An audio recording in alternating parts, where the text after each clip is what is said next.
You have to experience what you want all day, not think about it, experience it. And as you experience it, it feels really good inside. Now, as soon as you open your eyes and you recognize that life doesn't match what was most salient, most enjoyable inside, what happens is it starts to create this juxtaposition. So, one of the questions I recently got, and it's also a very common experience, is that I start visualizing, I start imagining the life I want, and then the opposite happens.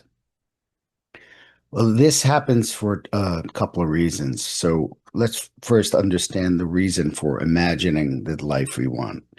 Whenever we imagine the life we want, what we're doing is making the unknown familiar, because the brain wants something to be familiar. Anything that we've done had to be familiar first. We had to imagine it, experience it, even sensorially experiencing it with all five senses as if it's real. And then the body attempts to create the physical version of it through what's called cybernetics or as a servo mechanism. It tries this and tries that, but the constant is the end result that's been internalized and now worth creating physically. And as we're moving along this feedback loop of getting closer to this thing we experienced, um, emotions happen, things we have to overcome, things we have to master, like patience or not knowing or embarrassment, disappointment, humiliation, rejection, not knowing where to start, not knowing what to do.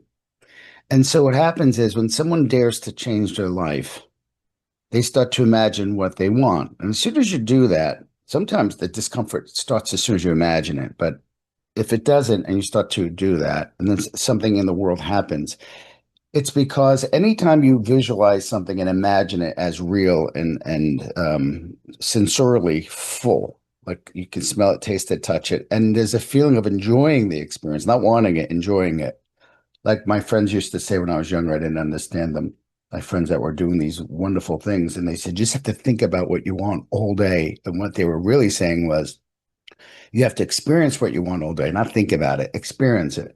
And as you experience it, it feels really good inside. Now, as soon as you open your eyes and you recognize that life doesn't match what was most salient, most enjoyable inside, what happens is it starts to create this juxtaposition that this is where I am and this is the thing I love, but it's not here. And that creates a pressure, an energy, like a rubber band. It wants to release the stress by creating it physically, but the body and brain has to overcome challenges to get there. So when people dare to say, "This is what I want something new," and they start imagining it, all the reasons why they don't have it comes to the surface, the things they haven't mastered. So let me give you a perfect example of this, like as an example as well as a metaphor. Let's say you get bullied when you're, I don't know, 14, 15, and you got really beat up and bullied or embarrassed, and you never you never overcame that feeling, that emotion, that embarrassment, or the fear of getting hurt. So you never mastered it. And so the nervous system's always worried about it. It's always concerned about it. And so you manage to be comfortable in your life, avoiding it, avoiding situations, avoiding loud, drunk people, maybe being really agreeable, really funny, or just avoiding altogether. Maybe you don't, go to places that there might be, you know, groups of kids or something, whatever it is, and you spend your life pretty comfortable. You worked it out. You don't have to face that experience. But let's say it doesn't work for you anymore. Let's say you want to go camping and you're realizing that's stopping you, because you're afraid maybe people in the tent might be loud, or maybe you're dating someone and you're afraid they're going to get attention, and then you don't want to be out in public and it's triggering you. And then you say to yourself, okay, I want to change this. How do you change it? I got to master it. I'm going to go to martial arts. I'm going to go to some self-defense class. So now you're trying to be different. You're trying to have a different reality. All the things that you never mastered, what's happening every day now? Every day, you're the weakest in the group, the most helpless, defenseless, embarrassed, maybe, even pain, getting hit.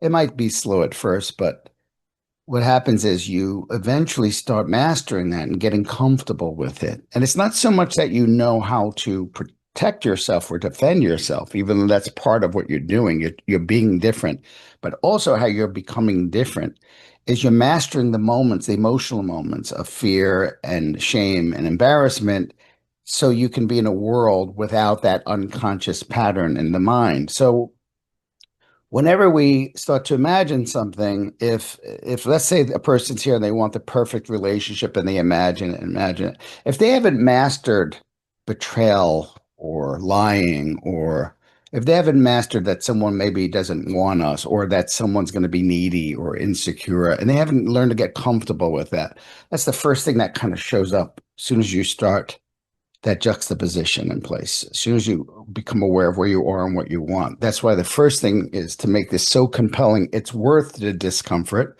And the second thing is to reframe all this as nothing more than discomfort happening and change happening. And every moment's just getting closer to this by mastering things in life. And what's mastering things in life? Things I have to accept and let go of and be okay with. And then my nervous system doesn't mean you like it. It just means my nervous system accepts it. My autonomic nervous system, not the central nervous system, the fight, flight, the negative emotions are no longer needed, even though I don't like it. Maybe I need to learn new behaviors or understand something, new ways of communicating, new ways in the martial arts, new ways of defending, whatever. And so this is why it seems like things get worse, because it tests us. It's not like someone's testing. It's just that what needs to be faced and dealt with has to be mastered so you can be a person who can have that thing. To be a successful business person, you have to be a person who's okay with rejection and and challenges and problems. To be in a successful relationship, you have to be okay with someone not wanting you, or not really wanting to commit, or someone asking for too much or feeling overwhelmed. You have to master those moments, be able to communicate, keep a boundary, leave if it doesn't work, find new ways of communicating or behaving. In anything, this is what happens. You have to become the person who can have that thing. And so it means a lot of wiring and learning and acceptance needs to happen on the way there. And this is what happens when you dare think about what you want, because until then, we can keep things pretty cool. We don't have to face it. We may not be happy, but we'll have that job that's cushy, even though we're not enjoying it. We can get comfort with food and drugs, alcohol, sex, shopping, buying things. We can kind of avoid all the discomfort of not having what we want, because because it's uncomfortable to actually face all the things we never faced, that we're too sensitive to face before it. Like 9 years old, most of these patterns start, where we start avoiding things or not being able to master things or create meanings about things that just aren't true.